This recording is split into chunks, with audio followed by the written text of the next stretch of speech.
Hello students, welcome to my channel. So आज हम class 6 NCERT की जो आपकी बुक है सोशल साइंस, जिसका नेम है exploring society India and beyond, उसका 5th चैप्टर डिस्कस करने जा रहे हैं, जिसका नाम है इंडिया दैट इज़ भारत।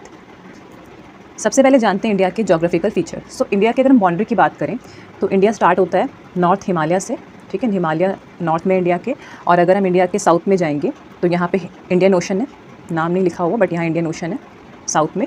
और वेस्ट में जाएंगे तो अरेबियन सी, और ईस्ट में जाएंगे तो बे ऑफ बंगाल। इंडिया जो है 3 तरफ से सी से घिरा हुआ है, ऊपर उसके हिमालय है और बहुत सारी इंडिया के रिवर्स भी हैं। ये जितनी भी आपको ब्लू लाइंस दिख रही हैं सारी इंडिया की रिवर्स है, वाटर बॉडीज़ हैं।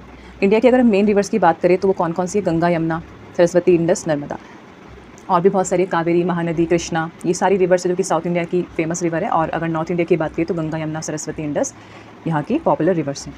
अच्छा, इंडिया को कभी कभी इंडियन सब कॉन्टिनेंट बोलते हैं। उसका कारण ये है कि जो इंडिया है ना वो 3 तरफ से पानी से घिरा हुआ है। अगर हम इंडिया के साउथ वाले हिस्से को देखें तो इंडिया का जो साउथ वाला हिस्सा है वो 3 तरफ से पानी से घिरा है, इसलिए उसको हम क्या बोलते हैं? इंडियन सब कॉन्टिनेंट। जो इंडिया है ना वो काफ़ी नेम से बुलाया जाता है, जो कि हम आगे पढ़ेंगे किस किस नेम से हिस्ट्री में इंडिया को बुलाया जाता था और क्या क्या नेम हम आज यूज़ करते हैं। जैसे हिंदुस्तान यूज़ करते हैं हम, इंडिया यूज़ करते हैं, भारत यूज़ करते हैं, भारतवर्ष यूज़ करते हैं, तो बहुत सारे नेम से इंडिया को बुलाया जाता था।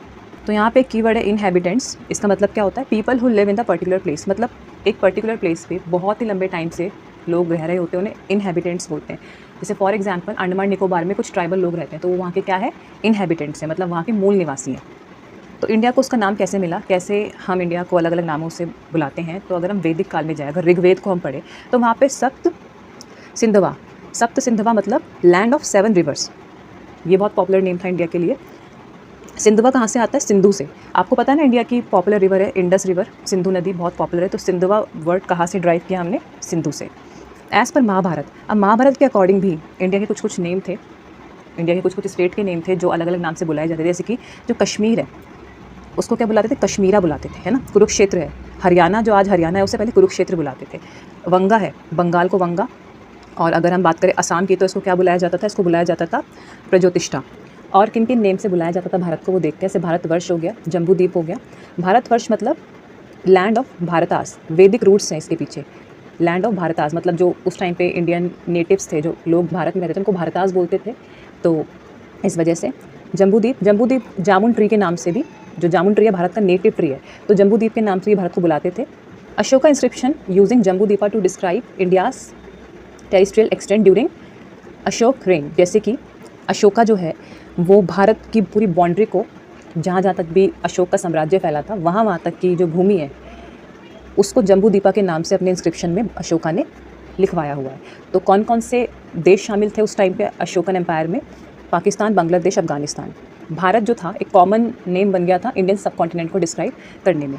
अब यहाँ पे एक विष्णु पुराण की कोटेशन दी हुई है जिसका मतलब है the country that lies north of the ocean and south of the snowy mountain is called Bharat. भाई वो कंट्री जो ओशन में है और जिसके पास स्नोई माउंटेन है, मतलब हिमालय की बात हो रही है, तो वो क्या है? भारत है, right. The name Bharat remains in use today. आज भी हम अपने इंडिया को हिंदी में भारत बोलते हैं। In North India it is generally written as Bharat.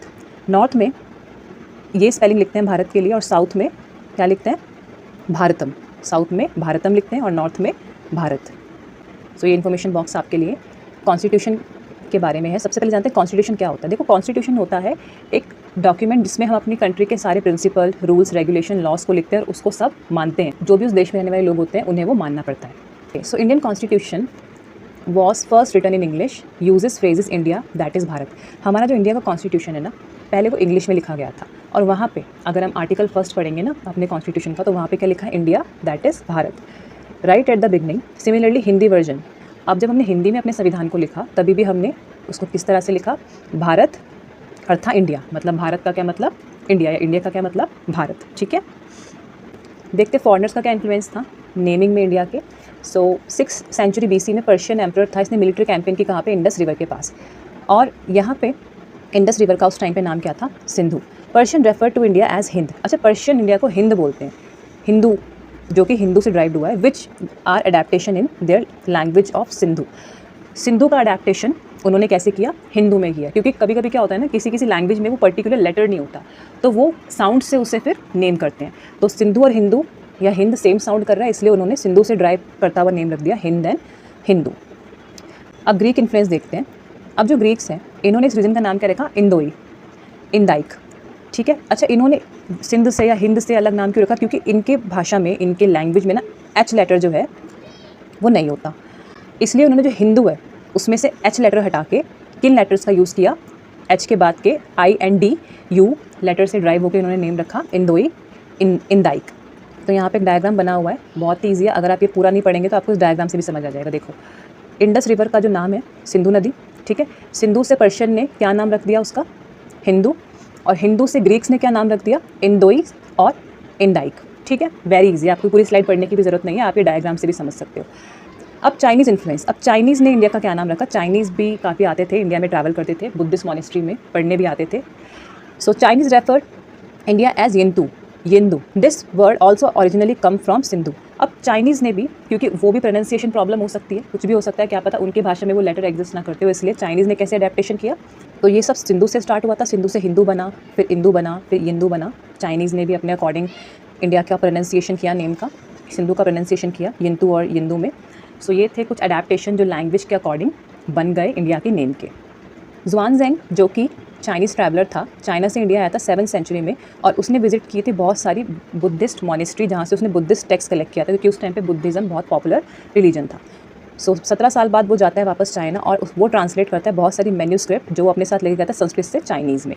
तो देखा आपने हमारा जो देश है कितना ज़्यादा ज्ञान हुआ करता था उसमें, कि अलग अलग देशों से ट्रैवलर आते थे, देन संस्कृत के टेक्स्ट लेके जाते थे, फिर अपने देश में जाकर उसको ट्रांसलेट करते थे और सीखते थे। The name Hindustan. अब देखते हैं हिंदुस्तान कैसे नाम पड़ा। Another Chinese word drive from Sindhu was Tianzhu. तो सिंधु से एक और वर्ड ड्राइव हुआ, वो क्या था? तेंजू। तेंजू मतलब heavenly master, shows respect of ancient Chinese for India as a land of Buddha. So इन्होंने हेवनली मास्टर जो वर्ड यूज़ किया है, जो इंडिया का इन्होंने नेम चेंज किया तेंजोंग में, मतलब ये तेंजोंग भी बोलते थे इंडिया को। क्यों बोलते थे? क्योंकि इंडिया के लिए रिस्पेक्ट थी, इंडिया के ज्ञान के लिए रिस्पेक्ट थी, इंडिया को उस टाइम पे लैंड ऑफ बुद्धिज़्म भी माना जाता था, इसलिए एज अ रिस्पेक्ट उन्होंने सिंधु से क्या अडेप्टेशन की? तेंजू, जिसका नाम होता है heavenly master. The term Hindustan was first use in Persian inscription some 1800 years ago. जो हिंदुस्तान शब्द है ना, हिंदुस्तान शब्द जो है वो पर्शियन इंस्क्रिप्शन में आज से 1800 साल पहले लिखा गया था। Later the term used by most invader of India to describe Indian subcontinent. और इसी टर्म को, हिंदुस्तान को, बाद में जो भी इन्वेडर्स थे, जो घुसपैठिए थे, जिन्होंने इंडिया में घुसपैठ की, लूटपाट की, यहाँ आके शासन भी किया, उन्होंने फिर इसी नाम को पकड़ के इसी नाम का आगे यूज़ किया। ओके, सो यहाँ पे आपको एक एक्टिविटी दी है, तो ये एक्टिविटी पढ़ते हैं। Can you complete this table of many names of India? क्या इस टेबल को कंप्लीट कर सकते हो? बहुत सारे नेम्स हैं। जी हाँ, बिल्कुल कर सकते हैं। पर्शिया में हिंद, ठीक है, यहाँ पे हिंद लिखेंगे आप। Greeks Indoi, Latin India, Chinese Yindu, Arabic Persian Hindustan, English India and French Inde. ठीक है, तो ये इसके सोल्यूशंस हैं, आप चाहें तो लिख सकते हैं पॉज करके वीडियो को। सो इसी के साथ आपका चैप्टर फिनिश होता है। आई होप आपको समझ में आया होगा, और अगर आपको वीडियो इन्फॉर्मेटिव लगे तो आप अपने फ्रेंड्स के साथ इसको शेयर कर सकते हैं। मैं आपसे मिलती हूँ नेक्स्ट वीडियो में, जब तक के लिए बाय बाय।